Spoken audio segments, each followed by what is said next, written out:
Hello everyone, welcome back to our new video. दोस्तों, आज की इस वीडियो में हम कुछ सेक्टर स्पेसिफिक बात करेंगे।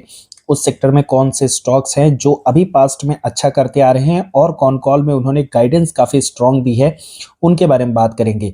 The purpose of the video is कि आप सेक्टर वाइज जो है कौन कौन से स्टॉक्स अच्छे हैं, किनने अच्छी ग्रोथ दिखाई है, अच्छे गाइडेंस है, उनको इजिली फिल्टर आउट कर सकते हैं।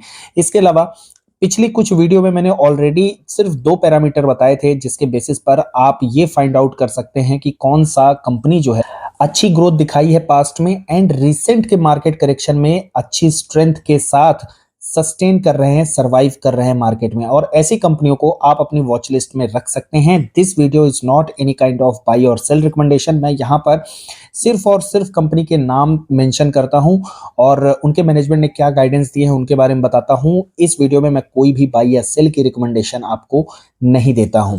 तो जिन लोगों ने पिछली वीडियो अगर नहीं देखी है तो जस्ट एक क्विक रिमाइंडर देना चाहता हूं कि मैंने कहा था कि सिर्फ 2 फिल्टर लगाने हैं आपको।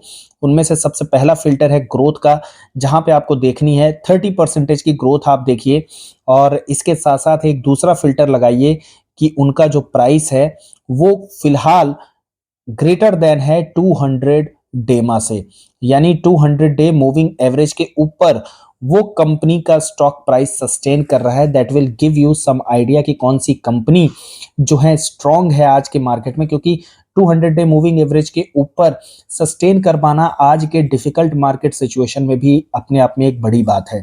और जो कंपनियां 200 डे मूविंग एवरेज के ऊपर हैं, डेफिनेटली वो स्ट्रांग कंपनियां हैं। उनके नंबर्स डेफिनेटली स्ट्रांग आए रहे होंगे या फिर फ्यूचर में एक्सपेक्टेड है कि उनके नंबर अच्छे आने वाले हैं on the basis of the guidance, management guidance, and that is why ये स्ट्रेंथ जो है मार्केट में दिखाई पड़ रही है। अब बात कर लेते हैं सेक्टर वाइज। तो सबसे पहले हम यहाँ पर बात करेंगे ज्वेलरी सेक्टर की। तो ज्वेलरी सेक्टर में कौन कौन सी कंपनियां हैं जो कि बढ़िया ग्रोथ दिखाई हैं, एंड मैं जनरली वीडियो में 30% से ज़्यादा की ग्रोथ वाले कंपनी को ही कवर करने की कोशिश करता हूं। और इस सेक्टर में अगर आप देखेंगे तो सबसे पहला नाम आपको देखने को मिलेगा कल्याण ज्वेलर्स का। तो कल्याण ज्वेलर्स अभी तक पिछले 2-3 सालों में कंसिस्टेंसी के साथ 30 से 40% की ग्रोथ दिखाता आ रहा है। रिसेंटली इन्होंने अपने फ्रेंचाइजी के टर्म्स कंडीशन में जो है तो थोड़े से चेंजेस किए हुए हैं, जिसकी वजह से मार्केट इस कंपनी को पनिश कर रहा है। इसके अलावा मैनेजमेंट पर भी कुछ एलिगेशंस लगे हैं, उसकी वजह से भी पनिशमेंट मिला है, और मार्केट की तो हालत खराब है, जिस वजह से एक थर्ड फैक्टर भी आ गया है कि मार्केट की कंडीशन बुरी है। इस वजह से भी इस स्टॉक में पनिशमेंट आपको दिखाई पड़ेगा। बाकी कंपनी अच्छा परफॉर्म की है पास्ट में एंड इट इज एक्सपेक्टेड, और मार्केट ने जो एक्सपेंशन प्लान बताए हैं नंबर ऑफ स्टोर्स ओपनिंग के, अगर हम एक्सपेंशन की बात करें, that is also nearly 40 to 45% higher than the current capacity. तो उस हिसाब से भी एक्सपेक्टेड है कि ये कंपनी जो है आगे आने वाले टाइम में पास जैसा परफॉर्मेंस दिखा सकती है। इसके अलावा सेकंड यहाँ पर है पीएनजी, पीएन गैडजिल की यहाँ पे बात कर रहे हैं। तो इस कंपनी के भी परफॉर्मेंस काफी अच्छी रही है, आईपीओ के पैसे को बहुत अच्छे तरीके से यूटिलाइज किया है नंबर ऑफ स्टोर्स ओपन करने में, एंड उसके अलावा अपने डेट के रिडक्शन में। तो डेट रिड्यूस भी किया है, जिससे इनको जो है तो लेवरेज मिलेगा, और ये कंपनी भी नियरली मतलब मोर देन 30% से ज्यादा ग्रो करने की यहाँ पे बात करती है। तो ये कंपनी भी एक अच्छी है जिसको आप ट्रैक पर रख सकते हैं। इसके अलावा फिर अगर हम बात करें मैन्युफैक्चरिंग साइड से, तो नो डाउट हर किसी के अगर हम बात करें तो जुआ पर एक ही नाम होगा, वो होगा स्काई गोल्ड का, क्योंकि ये कंपनी जितना गाइडेंस देती आई है उससे बेटर परफॉर्म करती आई है। और रिसेंटली इन्होंने आदित्य बिरला को ऑनबोर्ड किया है, तनिष्क भी ऑनबोर्ड होने वाला है, ऐसी बातें चल रही हैं, और एक्सपोर्ट का भी परसेंटेज को इंक्रीज करने की बात कर रही है कंपनी। बहुत सॉलिड कॉन कॉल था, और इस कॉन कॉल में ये अपने गाइडेंस को भी इंक्रीज किए हैं, और FY27 तक नियरली 60% CAGR से ग्रो की यहाँ पे ग्रोथ की जो है तो बात चल रही है। तो अगर हर पैरामीटर पर देखा जाए तो स्काई गोल्ड जो है जिस तरीके का गाइडेंस दिया है उससे कहीं ज्यादा बेटर परफॉर्म किया है। फॉरवर्ड की पी की अगर हम बात करें तो नियरली ये जो है तो 30 से 35 के फॉरवर्ड पी पर ट्रेड कर रहा है। फिलहाल करंट पी की बात करें तो वो नियरली आई थिंक 49 के अराउंड पर है। वैल्यूएशन की बात करें कल्याण ज्वेलर्स में भी, तो वैल्यूएशन काफी ज्यादा करेक्ट हो चुके हैं। एक समय पर 120 का पी हुआ करता था, ये पीक पी था। आज की डेट में बात करें नियरली 55 का पी चल रहा है, और ऐसा ही इनका फॉरवर्ड पी भी एक्सपेक्टेड है आने वाले टाइम पर। एंड पीएनजी की बात करें तो it is trading at much lower P, 33 के पी पर ये ट्रेड कर रहा है। ऑल्दो ये क्वार्टर पीएनजी के लिए उतना बेटर नहीं था, बट एक्सपेक्टेड है कंपनी अच्छा यहां पर कर सकती है। उसके अलावा मैन्युफैक्चरिंग सेगमेंट में ही एक और कंपनी आती है आरबीजेड। पिछले 2-3 क्वार्टर से कंसिस्टेंट परफॉर्म करती आ रही है। इस बार नियरली 550 करोड़ का इनका रेवेन्यू गाइडेंस है, which is quite easy to achieve for the RBZ, मतलब बहुत इजीली ये अचीव कर पाएंगे। इसके अलावा FY27 की बात करें तो वहां पर ये 1000 करोड़ के रेवेन्यू गाइडेंस की बात कर रहे हैं, तो बहुत सॉलिड गाइडेंस है और छोटी सी कंपनी है, बहुत बढ़िया ग्रोथ दिखा रही है। और इस पूरे सेक्टर के बारे में मैंने पिछले वीडियो में डिटेल में बातें की हैं, तो आप चाहें तो उसको भी देख सकते हैं। इसके अलावा नेक्स्ट सेक्टर की अगर हम बात करें तो वो है कंज्यूमर ड्यूरेबल का सेक्टर। तो ये सेक्टर बहुत ज्यादा डिमांडिंग है। एंड इस सेक्टर की अगर हम बात करें तो इस सेक्टर की खासियत ये है कि पिछले 2 बुल रन की साइकिल में अगर आप देखेंगे तो इस सेक्टर ने हमेशा आगे बढ़ के लीड किया है बुल साइकिल को। अगर हम पिछले बुल साइकिल की बात करें जो कोविड के बाद आया था, तो उसमें इस सेक्टर से जो टॉप परफॉर्मर था वो था Dixon technology. And still I am bullish in this counter. ये कंपनी जो है अभी भी आप आगे बहुत ज्यादा अच्छा करने का मतलब पोटेंशियल रखती है। एंड इफ यू सी, वो जो दो वीडियो की स्टार्टिंग में मैंने जो 2 क्राइटेरिया बताए थे, growth and 200 day moving average, वो दोनों क्राइटेरिया इस स्टॉक में फिट भी होते हैं। तो मोबाइल मैन्युफैक्चरिंग की बात करें या फिर अदर स्मॉल डोमेस्टिक अप्लायंस की बात करें या फिर लार्ज डोमेस्टिक अप्लायंस की बात करें, तो डिक्सन टेक्नोलॉजी हर सेगमेंट में लीडर है। एंड मोबाइल जो मैन्युफैक्चरिंग है वो इस कंपनी के लिए बहुत बड़ा ट्रिगर होने वाली है। इस सेक्टर से ही अगर हम दूसरी कंपनी की बात करें, छोटा डिक्सन जिसे मैं बोलता हूं, that is PG Electroplast. Past bull cycle की अगर हम बात करें अभी जो रिसेंटली हुआ है, उसमें इसने बढ़िया पार्टिसिपेशन दिखाया है एंड इट इज एक्सपेक्टेड कि आगे भी पार्टिसिपेट करेंगे।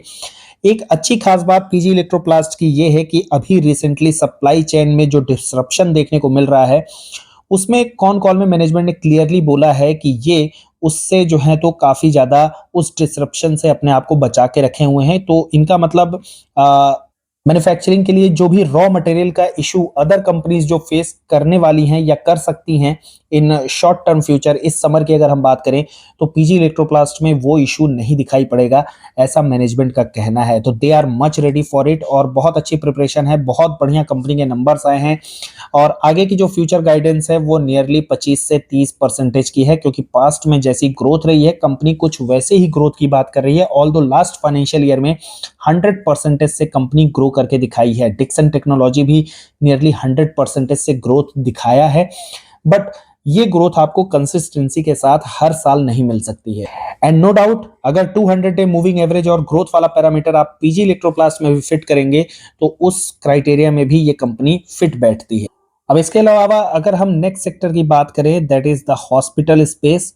तो इस सेक्टर में अगर आप देखेंगे तो हर कंपनी वैसे अपने आप में बेटर है, क्योंकि ये सेक्टर ही कुछ ऐसा है कि यहाँ पर आपको कैश फ्लो हमेशा देखने को मिलेगा। तो चाहे इस सेक्टर में आप कोई भी कंपनी देख लीजिए, चाहे बड़े नाम को देखेंगे आप तो अपोलो आता है, मैक्स आता है, ठीक है, फोर्टिस है, ये सारी कंपनियां जो है बहुत बढ़िया हैं। इनफैक्ट अगर ब्लू चिप की अगर हम बात करें लार्ज कैप में, तो अपोलो कंपनी काफी अच्छा परफॉर्म कर रही है। और अगर लिस्टेड स्पेस में छोटी कंपनियों की बात करें तो वहां पर मुझे यथार्थ जो है वो काफी बेटर सिचुएशन में नजर आ रहा है, क्योंकि कंसिस्टेंसी के साथ कंपनी लगभग 30% की ग्रोथ दिखा रही है। एंड आफ्टर द करेक्शन इस कंपनी के वैल्यूएशन काफी ज्यादा डाउन हो चुके हैं। एंड 30% की रेवेन्यू ग्रोथ से मतलब सेल्स अपना ग्रो करने वाली कोई कंपनी अभी की अगर हम बात करें तो फिलहाल 25 के पी पर अवेलेबल है। तो वैल्यूएशन इन टर्म्स ऑफ अगर ग्रोथ देखा जाए तो बहुत सस्ता है। And management is quite confident कि ये फ्यूचर में भी अपने पास्ट की परफॉर्मेंस को कंटिन्यू रखने वाले हैं। कंपनी का जो इनकम टैक्स का इशू चल रहा था उसके बारे में भी कंपनी ने क्लैरिफाई किया है कि ये जो टैक्स के जो इश्यूज होते हैं वो 2 साल से ज्यादा नहीं चलते हैं। और कंपनी का कहना है कि इट इज ऑलमोस्ट मतलब 2 साल होने ही वाले हैं और इस कैलेंडर ईयर के एंड होते होते तक इनके इस मतलब जो भी इनकम टैक्स वाला इशू है उसका रेजोल्यूशन इस कैलेंडर ईयर के एंड होते होते तक आ जाएगा। इसके अलावा एक और कंपनी है Narayana Hrudayalaya. Although in terms of अगर वैल्यूएशन देखेंगे तो ये कंपनी भी काफी ज्यादा अट्रैक्टिव है, बट वो ग्रोथ मुझे पास्ट के क्वार्टर्स में नहीं दिखी जो यथार्थ में देखने को मिली है। ऑल्दो इनके जो कैपेक्स हैं वो काफ़ी सॉलिड है एंड इट इज़ एक्सपेक्टेड कि कैपेक्स के बाद जो है ये कंपनी अच्छी ग्रोथ दिखा सकती है। बट यथार्थ और नारायणा में डिफरेंस यही है कि यथार्थ अपनी पास्ट परफॉर्मेंस में अच्छी ग्रोथ अभी तक दिखाते आया है। नारायणा में सिंगल डिजिट की ग्रोथ रही है, जबकि यथार्थ नियरली 30% से ग्रो किया है। नारायणा के अभी करंट वैल्यूएशन की अगर हम बात करें तो 40 प्लस के पी चल रहे हैं एंड यथार्थ is available at 25 P. All दो मैंने पहले ही बोल दिया है, इस स्पेस में हर कंपनी जो है अच्छा कर सकती है, क्योंकि ये बिजनेस ही ऐसा मतलब अच्छा बिजनेस है, स्ट्रॉन्ग कैश फ्लो वाला बिजनेस है। और बाकी हॉस्पिटल की कहानी दोस्तों किसी से छुपी नहीं है, हर कोई जानता है किस तरीके का बिजनेस वहां होता है। अगले सेक्टर की अगर हम बात करें तो वो है फैशन एंड अपैरल। तो फैशन एंड अपैरल की अगर हम बात करें तो यहां पर आपको पिछले 2-3 क्वार्टर में अनडिस्प्यूटेड लीडर देखने को मिलेगा एंड वो है V2 रिटेल। तो इसने बहुत ही मतलब बेहतरीन परफॉर्म किया है पिछले 1-2 क्वार्टर में, कंटिन्यू कंसिस्टेंसी के साथ टॉप परफॉर्मेंस दिया है इस सेक्टर में। और उसके बाद अगर हम बात करें तो नेक्स्ट आता है ट्रेंट। ट्रेंट क्योंकि कंटिन्यू परफॉर्म करता आ रहा है, ऑल दो इसकी ग्रोथ जो है धीरे धीरे स्लो हो गई है, अभी नियरली 30 से 35% की ग्रोथ ट्रेंट दिखा रहा है। बट हर सेक्टर में एक लार्ज कैप ब्लू चिप होता है जो कि सेफ साइड प्रोवाइड कराता है इन्वेस्टर्स को, और ट्रेंट इस सेक्टर में अब वही ब्लू चिप है जो कि सेफ्टी दिलाता है। बाकी V2 रिटेल की बात करें, अभी भी इसमें टर्न अराउंड स्टोरी बाकी है।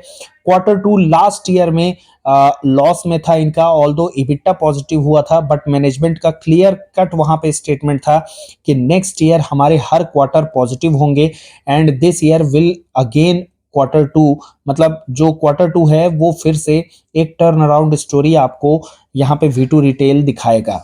तो मैनेजमेंट यहाँ पे बहुत बुलिश है, मैनेजमेंट यंग है, काफी एम्बिशियस है, स्टोर एक्सपेंशन बहुत गजब के चल रहे हैं यहाँ पर। और ROE एंड ROC की बात करें तो 20 से 25 तक यहाँ पे ले जाने की बात मैनेजमेंट V2 रिटेल में कर रहा है। ट्रेंड मतलब एक तरीके से सेचुरेशन लेवल पर चला गया है यहाँ पर। अगर हम ट्रेंड की बात करें, बेस बहुत बड़ा हो गया है और उस हाई बेस पर ट्रेंड जो है मतलब 50-60% से अब ग्रो नहीं कर सकता। ऑल्दो पास्ट में तो ट्रेंड ने नियरली 100% की भी ग्रोथ दिखाई है।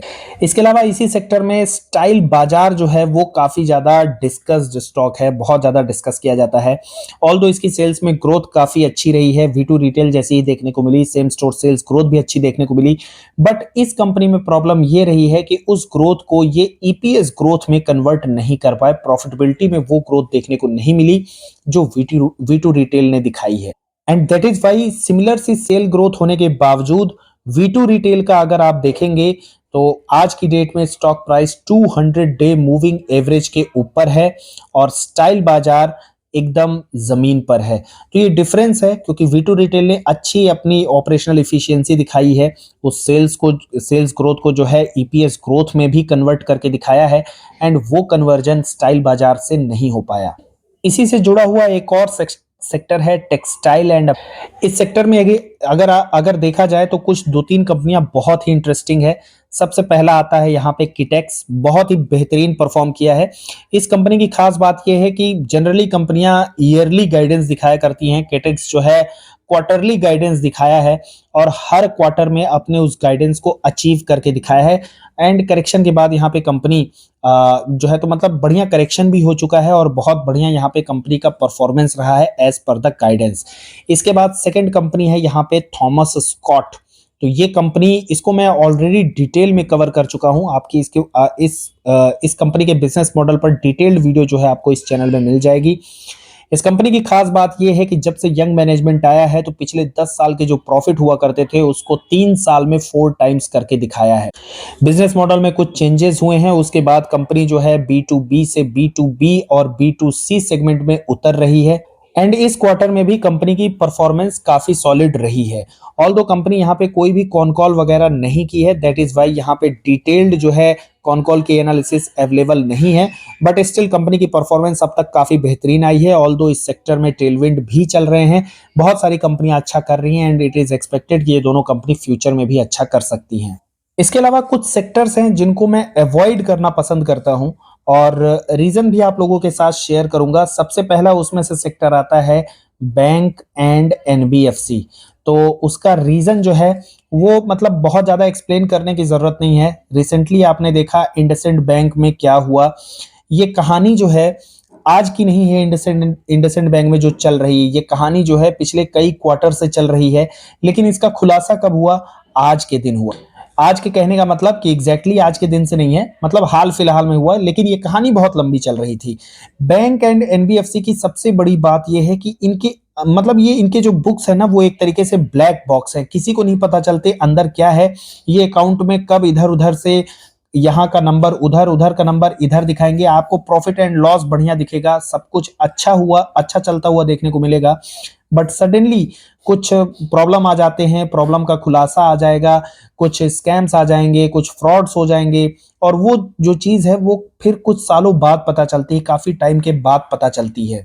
ये एक सबसे बड़ा इशू मुझे बैंक एंड एनबीएफसी में लगता है, यानी कि लैक ऑफ द क्लैरिटी। इस सेक्टर में मुझे कभी भी लैक ऑफ द क्लैरिटी नहीं मिली, और हमेशा जो है तो मतलब जब भी कोई इशू होगा तो कोई भी जो यहाँ पे मैनेजमेंट होगा तो मैनेजमेंट यहाँ पे हमेशा चीजों को हाइड करने की कोशिश करेगा और सोचेगा कि अंदर ही अंदर उस मैटर को जल्दी से जल्दी सुलझा दिया जाए ताकि वो ऊपर ना आने पाए। तो ये इश्यूज रहते हैं, तो इस सेक्टर को मैं हमेशा अवॉइड करने की सोचता हूँ, क्योंकि यहाँ कभी कोई क्लैरिटी नहीं रहती।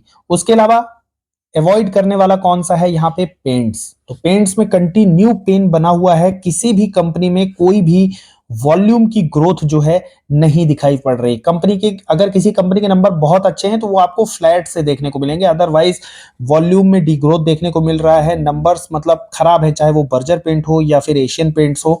और जब तक यहाँ पे वॉल्यूम में ग्रोथ नहीं आएगी तब तक इस सेक्टर में जो है मतलब उतना बढ़िया नंबर्स आपको देखने को नहीं मिलेंगे। तो आदित्य बिरला ने इस सेक्टर की कंपनियों के ग्रोथ को एकदम से खत्म कर दिया है। मैं ये नहीं बोल रहा हूं कि ये परमानेंट ग्रोथ खत्म रहेगी, मैंने पहले भी इस बारे में बोला है। एक समय आएगा जैसे जियो और एयरटेल दोनों ही फल फूल रहे हैं, एक टाइम आएगा आदित्य बिरला मार्केट कैप्चर करेगा, उसे लगेगा कि अब इससे ज्यादा मार्केट कैप्चर नहीं हो रहा है। उसके बाद दोनों प्राइस हाइक करना शुरू करेंगे, कंपटीशन जो है थोड़ा सा ईज होने लगेगा, और फिर उसके बाद जो है सभी कंपनियों के नंबर बढ़िया आने शुरू हो जाएंगे। तो ये दो सेक्टर थे अभी के फिलहाल के लिए मेरे हिसाब से अवॉइड हैं। उसके अलावा जो अगला सेक्टर है वो है वायर्स एंड केबल। तो ऑल दो बहुत सारे लोग यहाँ पर बुलिश हैं, और मैंने वो समय भी देखा है जब लोग पेंट सेक्टर को भी लेकर के बहुत बुलिश हुआ करते थे। इनफैक्ट मैं भी हुआ करता था। कोई भी यहाँ पे परफेक्ट नहीं है, हर किसी को हर चीज नहीं पता है। मैं भी बुलिश हुआ करता था, इनफैक्ट मेरे पास एक समय पर बर्जर पेंट हुआ करता था। ऑल दो मैं उसे मतलब प्रॉफिट में ही निकला हूँ, कोई बहुत ज्यादा प्रॉफिट डबल ट्रिपल नहीं किया है, मतलब हार्डली मैं शायद 5-10% उसमें बनाया रहा हूँगा, बट मैं वहां से निकल गया। उसके बाद बर्जर पेंट के प्राइसेस भी काफी ज्यादा क्रैश हुए हैं। लेकिन जब मैं इन्वेस्टेड था तो मेरे को समझ में आ गया कि इस सेक्टर में ग्रोथ नहीं आने वाली है, क्योंकि नंबर्स उतने अच्छे नहीं आ रहे थे।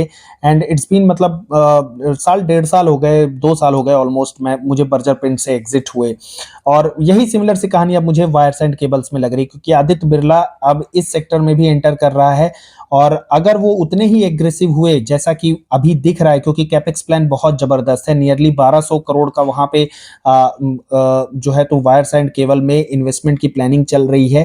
तो this is the second highest यहाँ पर इनके कैपेक्स की, इस सेक्टर के अगर कैपेक्स प्लानिंग की बात करें तो this is the second highest.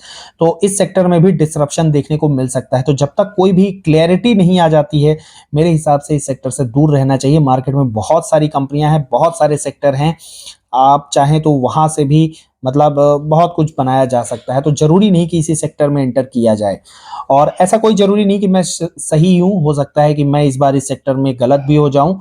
But ये 3 सेक्टर हैं जहां मेरे हिसाब से आपको फिलहाल मतलब मैं यहाँ पे फिलहाल अवॉइड कर रहा हूं। बाकी मैं यहाँ पे कोई सजेशन नहीं दे रहा हूं कि आप भी इसको अवॉइड करें। बाकी जिनको कॉन्ट्राबेट पसंद है उनके लिए यहाँ पर एक सेक्टर है जो मेरे हिसाब से फिलहाल कॉन्ट्राबेट के लिए रेडी हो रहा है।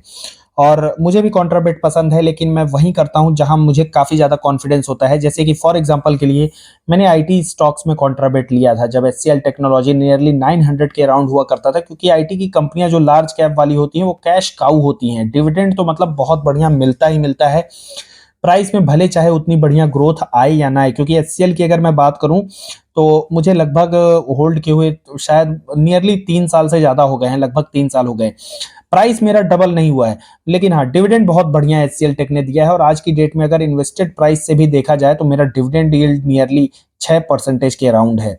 तो ये बेनिफिट होता है एक सही समय पर जो है एक कॉन्ट्रा बेट लेने में। और फिलहाल जो कॉन्ट्रा बेट वाला सेक्टर मुझे लग रहा है वो है कैपिटल मार्केट। तो यहां पर कैसे कॉन्ट्रा बेट करना है, तो मेरी क्या स्ट्रेटजी रहती है, मेरी स्ट्रेटजी रहती है डिविडेंड यील्ड को लेकर के।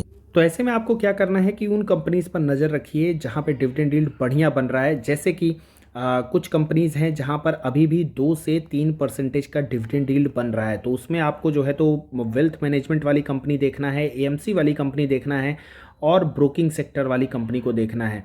तो ऐसी कंपनियां जो हैं वो और ज़्यादा अट्रैक्टिव हो जाएंगी जब उनमें और भी ज़्यादा करेक्शन आएगा, क्योंकि ऐसा तो है नहीं कि बुल मार्केट अब दोबारा आएगा नहीं। अगर आप सोच रहे हो कि निफ्टी एक बार फिर से 26,000 को छुएगा, 27,000 को टच करेगा, अगर आप इस चीज़ को बिलीव कर रहे हो तो उसके लिए मार्केट में बुल रन आना ज़रूरी है। और जब बुल रन आएगा, निफ्टी यहाँ तक जाएगा, तो डेफिनेटली रिटेल पार्टिसिपेशन बढ़ेगा, ऑर्डर्स बहुत ज़्यादा होंगे, ट्रांजैक्शन बहुत ज़्यादा होंगे, बाई सेल बहुत ज़्यादा होंगे। तब उस केस में डेफिनेटली ये सारी कंपनीज जो हैं बढ़िया करेंगी। और ऐसे केस में जब वो बढ़िया करेंगी तो उनका डिविडेंड पे आउट भी और ज़्यादा बढ़ेगा। और ये जो आज की डेट में 2 से 3% का डिविडेंड यील्ड है, ये आने वाले 3 से 4 सालों में शायद 6 से 7% का भी डिविडेंड यील्ड हो सकता है। दैट इज़ वाई ये एक पैसिव इनकम हो जाती है, and try to convert it into a passive income. ये मेरी स्ट्रेटजी रहती है। एंड यहाँ पे किन कंपनीज के डिविडेंड यील्ड बढ़िया है उनका नाम मैं रिवील नहीं करूँगा। मैं चाहता हूँ कि आप कमेंट सेक्शन में खुद से थोड़ी सी मेहनत करें, उसका नाम फाइंड आउट करें और कमेंट सेक्शन में उसका नाम बताएं। सही होगा तो ठीक है, अदरवाइज मैं रिप्लाई में आपको उसका नाम बताने की कोशिश करूँगा। Although I have try to cover most of the sectors, लेकिन फिर भी मुझे पता है कुछ सेक्टर्स छूटे हुए हैं, और अगर आप उनके बारे में भी डिस्कशन करना चाहते हैं then you are welcome to discuss in comment section. अगर आप कोई भी क्वेरी है, कोई भी क्वेश्चन है, तो आप अगर वहाँ पे पूछते हैं, I would love to answer all of your queries. बाकी अगर आपको कंटेंट अच्छा लगता है then hit the like button and do not forget to share and subscribe the channel. Thanks for watching the video.